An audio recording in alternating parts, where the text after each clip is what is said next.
सभी भाई बहन बच्चों को दोस्तों को नमस्कार, सत श्री अकाल, आदाब, जय प्रभु यीशु मसीह की। कैसे हैं आप लोग? आशा करता हूं आप लोग खुश होंगे, आनंदित होंगे, सुरक्षित होंगे और भला चंगा होंगे।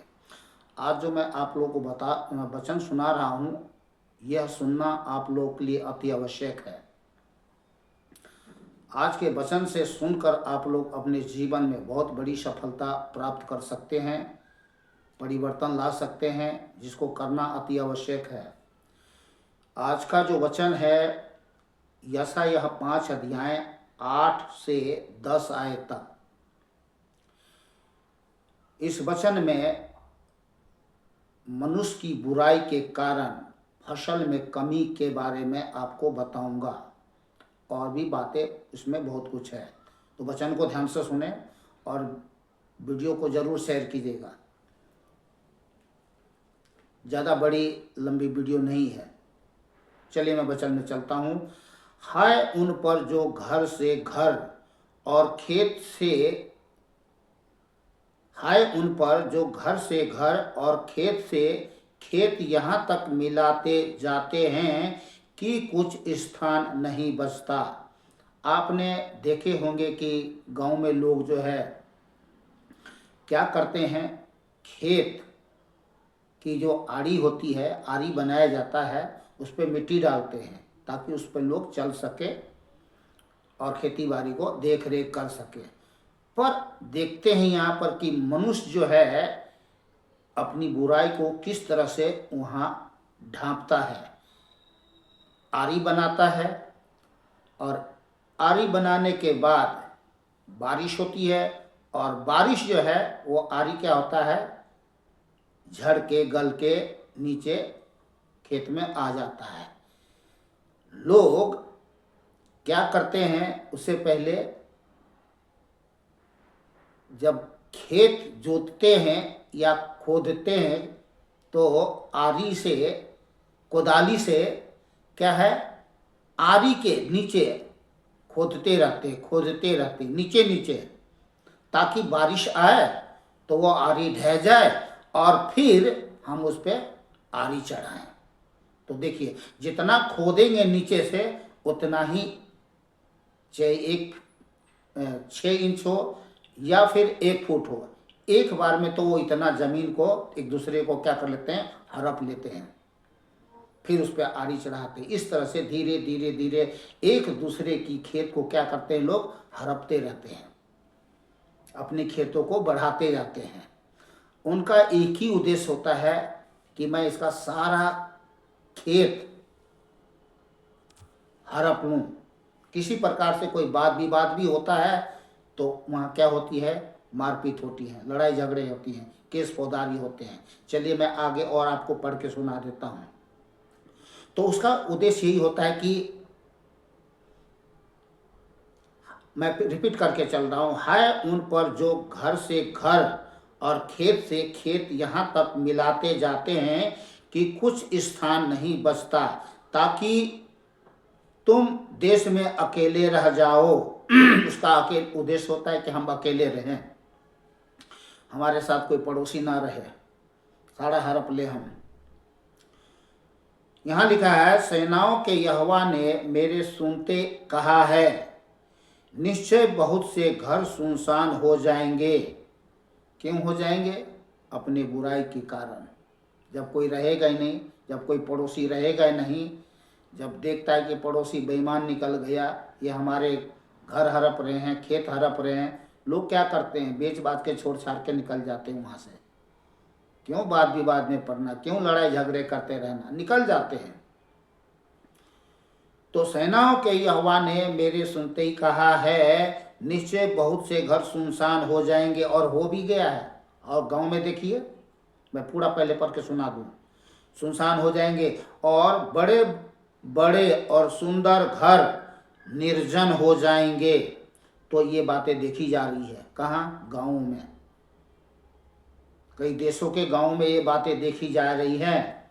क्या छोटे घर, क्या बड़े से बड़े घर निर्जन हो जाएंगे, घर में कोई नहीं है। कुछ तो अपने बुराई के महापापों में मर गए, नीचे नरक में चले गए।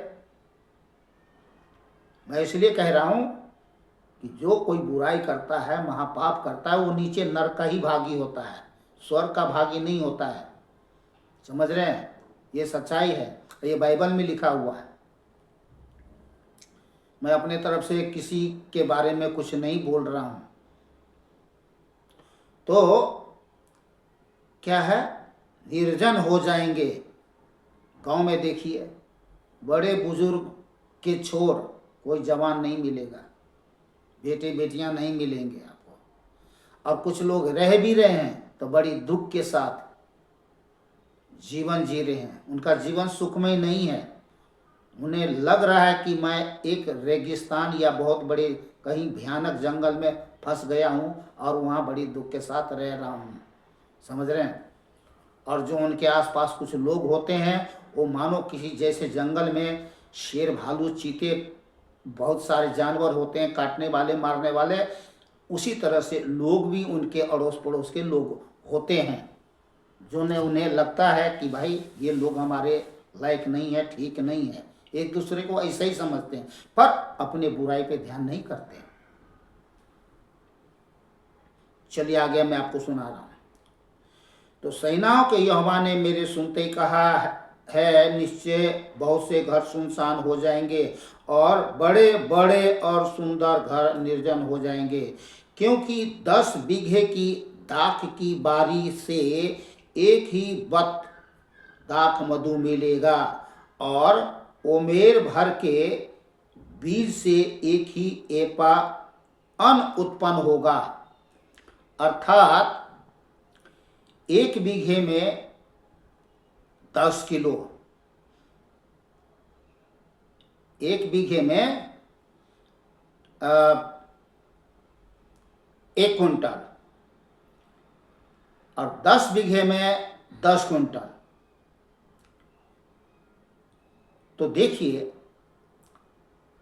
फसल क्या हो गया, मनुष्य की बुराई के कारण जो है फसल क्या हो गया, कम हो गया।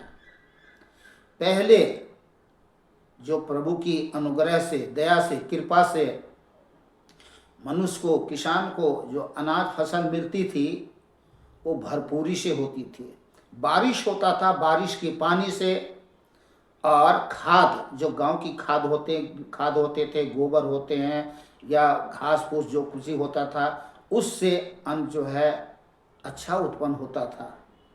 उस अन्न को खा करके लोगों की हड्डियां मजबूत होते थे, मांसपेशियां सख्त होती थी। पर आज जो आप अन्न खा रहे हैं, ये मनुष्य की एक शैतानी शरीरें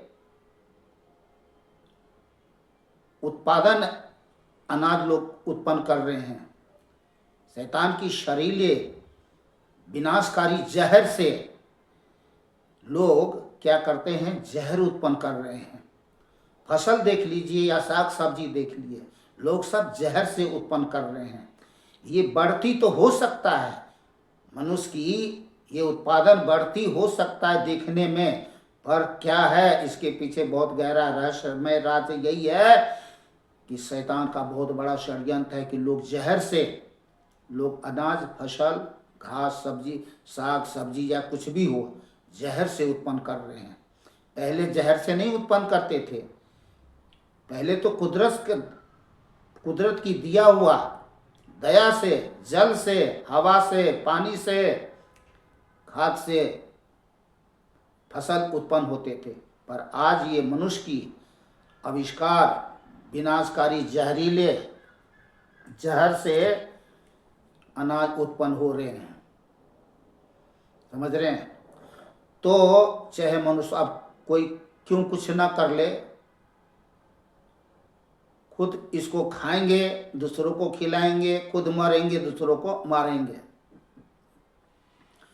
पर यहाँ लिखा है कि मनुष्य की बुराई के कामों के कारण क्या होगा, कुछ भी कर लीजिए, 1 बीघे में 1 कुंटल, 10 बीघे में 10 कुंटल, अगर इतना जमीन है तो अब कुछ भी कर ले, इतना ही उत्पन्न होंगे। आप समझिए, पिछले समय में 1 बीघे में 20 कुंटल अनाज उत्पन्न होते थे 1 बीघे में, तो 10 बीघे में कितने हो गए, हिसाब लगा सकते हैं आप। पर क्या आज के समय में 1 बीघे में जो अनाज है वो 1 कुंटल भी होता है? नहीं होते हैं। क्यों नहीं होते हैं? खेत में दरारें फट गई है, भूमि पथरीला बन चुका है, अनाज उत्पन्न नहीं हो रहे हैं। तो लोग क्या कर रहे हैं, बोरिंग से पानी को निकाल करके उसमें सींचते हैं, फिर उसमें जहर डालते हैं, बीज बोते हैं, जहर डालते हैं और जहर उत्पन्न करते हैं, जहर खाते हैं और मरते हैं।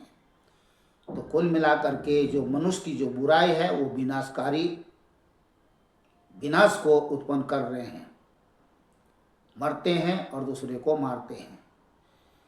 आज के जो वचन हमें यही मिला है और हमने आप लोगों को इसलिए बताया है कि हमें क्या है, इन बातों से सावधान होना है, जागरूक होना है।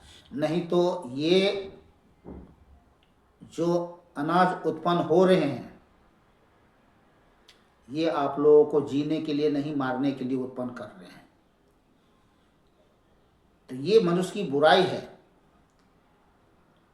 और लोग एक ही बुराई नहीं कर रहे हैं, ना जाने कितने बुराई कर रहे हैं। तो मैंने कुछ संक्षेप में लिख भी दिया हूँ, जो मैंने लिख दिया है उसको पढ़ना ज़्यादा आपको ज़्यादा समझ में आएगा। अगर मैं ज़्यादा समझाने लगूँ तो ये वीडियो बहुत बड़ी हो जाएगी। तो आज के लिए बस इतना ही। आप लोग खुश रहे, आनंदित रहे, सुरक्षित रहे और भला चंगा रहे। मिलते हैं दूसरे वीडियो में। सभी भाई बहन बच्चों को फिर से नमस्कार, सत श्री अकाल, आदाब। जय प्रभु यीशु मसीह। बोलिए जय प्रभु यीशु मसीह।